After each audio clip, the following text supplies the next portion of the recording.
अस्सलामुअलैकुम नाज़रीन कराम, नई वीडियो में आपको खुश आमदीद कहते हैं। आज का दिन बहुत इम्पोर्टेंट है। आज इस्लामाबाद हाई कोर्ट में जो केसेस लगे हुए हैं वो यकीनन आज के दिन की सबसे बड़ी ख़बरें होंगी। इस्लामाबाद हाई कोर्ट लग चुकी है, आज बड़े अहम केसेस हैं। इमरान खान और शाह महमूद कुरैशी का साइफ़र वाला केस लगा हुआ है। FIA के प्रोसिक्यूटर ने आखिरी समाअत में कहा था कि वह अपने दलाइल मुकम्मल कर लेंगे और उसके बाद इमरान खान के वकील सलमान सफदर जवाबुल जवाब दलाइल देंगे।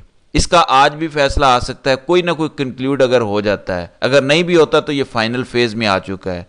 फिर इमरान खान के खिलाफ जो 3 जजेस पर मुश्तमिल बेंच बनाया गया है टिरियान वाइट केस में, उस पर आज जस्टिस तारिक महमूद जहांगीरी की सरबराही में समाअत होगी।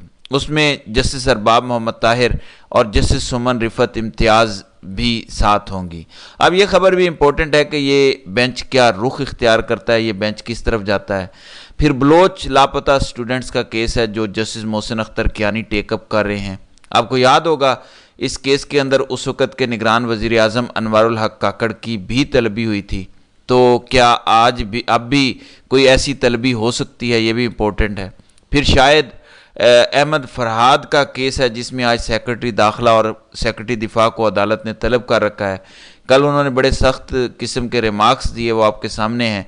अब इस हवाले से क्या पेशरफ्त होती है, ये भी बड़ा इंपॉर्टेंट किस्म का मामला होगा। अभी जो इस्लामाबाद हाई कोर्ट में केस टेकअप हुआ है वो शेर अफजल मरवत की जानिब से एक दरख्वास्त है। उन्होंने इसहाक डार के बतौर डिप्टी प्राइम मिनिस्टर तैनाती को चैलेंज कर रखा है। उनके मुताबिक आइन में इसकी कोई गुंजाइश नहीं है। इस केस की समाअत हुई है, जस्टिस आमिर फारूक ने इस केस की समाअत की है। तमाम फरीकैन को नोटिस जारी किए गए हैं और 12 जून तक जवाब तलब कर लिया गया है। इस सिलसिले में शेर अफजल मरवत का पॉइंट बड़ा दिलचस्प है। उन्होंने कहा कि मुल्क का सेनेटर वजीर आज़म नहीं बन सकता। वजीर आज़म बनने के लिए ज़रूरी है कि आप लोअर हाउस से बिलोंग करते हों, यानी नेशनल असम्बली से हों, ना कि आप सेनेट से हों। उनके मुताबिक जब वजीर आज़म सेनेटर नहीं बन सकता तो फिर सेनेटर डिप्टी वजीर आज़म कैसे बन सकता है, जबकि आइन में ये ओहदा है ही नहीं। तो इस्लामाबाद हाई कोर्ट ने नोटिस जारी कर दिए हैं, देखते हैं कि इस पर क्या होता है। फिर आज दिलचस्प केस बलोच तलबा का है जिसकी समाअत इस वक्त जारी है। अटार्नी जनरल की जानिब से कहा गया कि मीडिया को इस मामले में साथ देना चाहिए ताकि मनफी चीज़ें उजागर ना हों, जिस पर जस्टिस मोहसिन अख्तर कियानी ने कहा कि मीडिया आज़ाद है और ये इन लोगों की निशानदही पर ही काम होते हैं। मुल्क के एक कोने से बंदा गायब होता है तो मीडिया की निशानदही की वजह से बाज़ औक़ात बंदा मिल जाता है। बलूचिस्तान के लोग भी पाकिस्तानी हैं, हमें उनके साथ खड़ा होना चाहिए। फिर जस्टिस मोहसिन अख्तर कियानी ने यह भी कहा कि अटार्नी जनरल साहब ये बताएं कि आप जैसे लोग कहाँ पर हैं जो मसाइल को हल करते हैं। अदालती सवालनामे के जवाबात आइंदा समाअत पर जमा करवाएं। बहरहाल इस केस पर अभी समाअत जारी है। ये मामला बड़ा अहम है। यूँ लग रहा है कि अदालत किसी भी किस्म का समझौता इस पर नहीं करेगी। नाज़रीन इकराम, जब एक हाई कोर्ट उठती है तो दूसरी हाई कोर्ट के जजेस को भी हौसला मिलता है। मसलन लाहौर हाई कोर्ट के जजेस हमें तगड़े होते दिखाई दे रहे हैं। आज इन्होंने भी पहल कर दी है। तो पहले तो ये सूरत हाल थी कि शायद ज़मानत देना भी रियासत से बगावत है, लेकिन अब अदालतें बिलाखिर ज़मानत भी दे रही हैं, केसेस को टेकअप भी कर रही हैं। आज सुबह लाहौर हाई कोर्ट ने एक बड़ा रिलीफ दिया और ज़मानत का फ़ैसला सुनाया। चौधरी परवेज़ इलाही, पंजाब असम्बली में भर्तियों का यह मुकदमा था, उसमें चौधरी परवेज़ इलाही की ज़मानत की दरख्वास्त मंजूर हुई है और अदालत ने उन्हें रिहा करने का हुक्म दिया है। जस्टिस सुल्तान तनवीर अहमद ने यह फ़ैसला सुनाया है। फिर आज फवाद चौधरी इंसदाद दहशत गर्दी अदालत में पेश हुए। वहाँ पे उमर अयूब भी आए हुए थे। वहाँ उनका वीडियो पैगाम सुनने को मिला जो बड़ा शर्मनाक है। फवाद चौधरी ने कहा कि जो 9 मई के मुकदमात के तफ्तीशी थे वो करोड़पति बन चुके हैं। उनका कहना था कि गिरफ्तारी के वक्त जो चीज़ें घरों से बरामद होती थीं, मिसाल के तौर पर नकद रकम थी, कैश था, घड़ियाँ थी, मोबाइल फ़ोन्स थे, तो वो उस वक्त कब्ज़े में ले लिए गए, तहवील में ले लिए गए। और फवाद चौधरी के मुताबिक तफ्तीशी अफसरान ने ये सारी चीज़ें हज़म कर लीं, वापस नहीं की।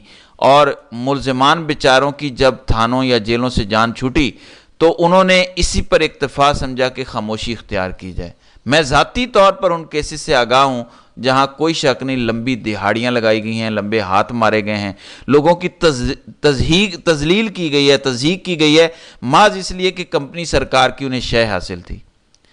दूसरी जानिब इमरान खान की वकला टीम के एक मेंबर हैं अली एजाज भुट्टर, नौजवान वकील हैं, लाहौर से जीते भी हैं, उनको फार्म 47 के ज़रिए हराया गया। वो लिखते हैं कि इमरान खान ने आखिरी मुलाकात में पंजाब के पार्टी मामलात पर गहरी तशवीश का इजहार किया। इमरान खान समझते हैं कि 8 फरवरी के इलेक्शन के बाद हम पंजाब में वो परफॉर्मेंस नहीं दिखा सके जिस तरह होनी चाहिए थी। हमें खुद सोचना चाहिए कि क्या हम पंजाब में वक्त ज़ाया तो नहीं कर रहे, क्या हम अपने महबूब कायद की जेल में रहकर दी जाने वाली कुर्बानियाँ ज़ाया तो नहीं कर रहे। ये उन्होंने ट्वीट की, फिर ये ट्वीट डिलीट कर दी, यानी उनसे ये ट्वीट डिलीट करवा दी गई। किसी और ने भी ऐसी ट्वीट की थी, वो भी डिलीट करवा दी गई। जाहिर है इमरान खान खुश नहीं है, और मैंने आपको अपनी गुज़श्ता 2-3 वीडियोज़ में किसी एक में बताया था कि पंजाब में इस्टेब्लिशमेंट चाहती है कि किसी किस्म का एहतजाज ना हो। अगर पंजाब में एहतजाज ना हुआ तो इन्हें कोई परेशानी नहीं है, फिर वो इमरान खान को सुकून से जेल में रखेंगे और जैसे मामलात चल रहे हैं चलते रहेंगे। लेकिन पंजाब में अगर एहतजाज शुरू हो गया, जिस वक्त अवाम दोबारा से उसी जोशो खरोश से सड़कों पर आना शुरू हो गई, the game will be over. ये निज़ाम उसकी ताब नहीं ला सकता। मैं विंडो बता देता हूँ, तहरीक इंसाफ के लिए बड़ी छोटी सी विंडो है। IMF के बड़े प्रोग्राम में पाकिस्तान ने जाना है।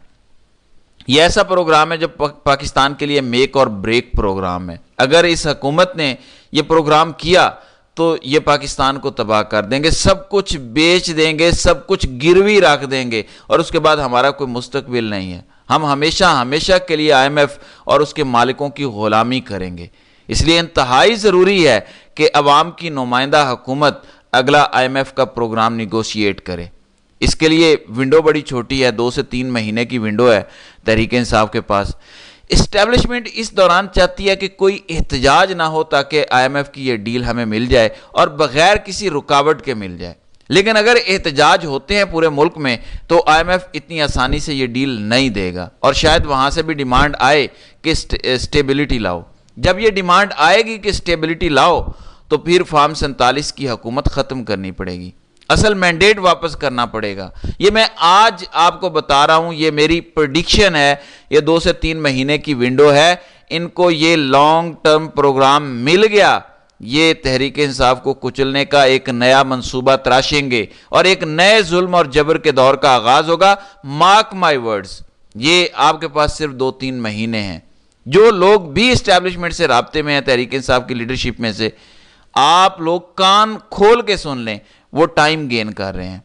जिस दिन ये मायदा साइन हो गया IMF के साथ अगला, उसके बाद आपकी उल्टी गिनती शुरू होगी और आप पिछले 2 साल का जुल्म भूल जाएंगे जो आगे जुल्म होगा आपके ऊपर।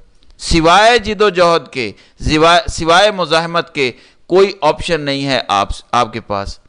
मुल्तान की सीट फिर फार्म 47 के जरिए छीनी गई है और तहरीक इंसाफ ने सिफर मुजाहमत दिखाई है। इमरान खान होते तो कोहराम मचा होता, मीडिया पे यही बात हो रही होती, लेकिन ये टॉपिक ही डिस्कस नहीं हो रहा। इसको इतना नॉर्मलाइज कर दिया आपने कि ठीक है, अवाम के वोट की तो कोई वैल्यू ही नहीं है। अवाम ने वोट डाला, इन्होंने फार्म 47 पे किसी को जिता दिया। जिस पोलिंग स्टेशन पर तहरीक इंसाफ जीती है मुल्तान के बाई इलेक्शन में, वहां 30 या 35% टर्न आउट हुआ है। जहां यूसुफ रजा गिलानी का बेटा जीता है वहां 60% से ऊपर टर्न आउट हुआ है। ऐसा क्या कर दिया इन्होंने कि वहां 60-60, 70-70% लोग वोट दे रहे हैं। यानी टर्न आउट 30% ही था, वहां धांधली की गई और उसको 60% करके उसको जितवा दिया गया। ये सिंपल इक्वेशन है, लेकिन इस पर तहरीक इंसाफ का रद्द अमल बहुत ही मायूस कुन है और इसके लिए मैं काफ़ी परेशान हूं कि एक तरफ इमरान खान जेल काट रहे हैं जबकि तहरीक इंसाफ बतौर पार्टी कमज़ोरी दिखा रही है, और कमज़ोरी दिखाना इस वक्त इतने क्रिटिकल टाइम में नाकाबिल तलाफ़ी नुकसान पहुंचा सकता है इस मोमेंट को। किसी ने बड़े ज़बरदस्त पॉइंट्स लिखे हैं जो मैं आपके सामने रखना चाहता हूं। खाकी काजी की ताबेदारी की कुछ मिसालें देखते हैं। अस्करी मंशा थी कि तहरीक इंसाफ इंतखाबात में हिस्सा न ले, काजी साहब ने मंशा पूरी कर दी। अस्करी मंशा थी कि इंतखाबात मातहत अदलिया की बजाय ब्यूरोक्रेसी कराए, काजी साहब ने मंशा पूरी कर दी। अस्करी मंशा थी कि सियासी कारकुनान और सहाफ़ियों की अगवाकारी का सरकारी धंधा चलता रहे, काजी साहब ने यह मंशा पूरी कर दी। अस्करी मंशा थी कि taut Aamir Farooq Islamabad high court में ही रहे और सुप्रीम कोर्ट ना जाए, हालांकि वो सीनियर तरीन चीफ जस्टिस है, काजी ने यह मंशा भी पूरी कर दी। عسکری منشا تھی کہ 6 ججوں کے خط پہ مٹی ڈالی جائے، قاضی صاحب نے وہ منشا پوری کر دی۔ عسکری منشا تھی کہ فوجی عدالتیں برقرار رہیں تاکہ تحریک انصاف پر ظلم جاری رکھا جا سکے، قاضی صاحب نے یہ منشا بھی پوری کر دی۔ اور آخر میں عسکری منشا تھی، بلکہ منشا ہے کہ لاہور ہائی کورٹ کا chief justice tout Baqir Najafi بنے اور موجودہ چیف جسٹس عہدے پر نہ رہیں، قاضی یہ منشا بھی پوری کر دے گا۔ تو جو خدمت قاضی صاحب نے کی ہے اسٹیبلشمنٹ کی، شاید جسٹس منیر بھی آج زندہ ہوتے تو اتنی خدمت نہ کر سکتے جتنی قاضی صاحب نے کر دی ہے۔ تو ناظرین کرام، آپ کی اس ویڈیو کے حوالے سے کیا رائے ہے؟ آپ اپنی رائے کا اظہار کامنٹ سیکشن میں ضرور کیجیے گا۔